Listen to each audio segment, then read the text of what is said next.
রাবণের প্রতিশোধ।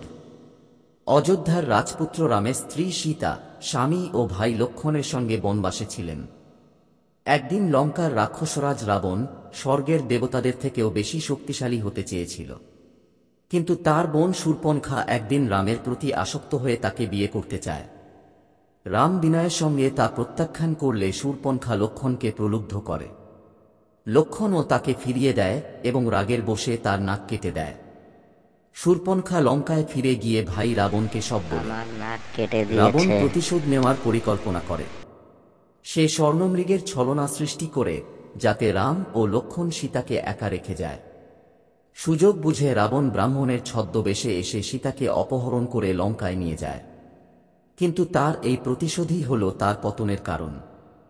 পরে রাম ও লক্ষ্মণ হনুমান এবং বানরসেনার সাহায্যে লঙ্কার বিরুদ্ধে যুদ্ধ করে রাবণকে পরাজিত করে এবং সীতাকে উদ্ধার করে।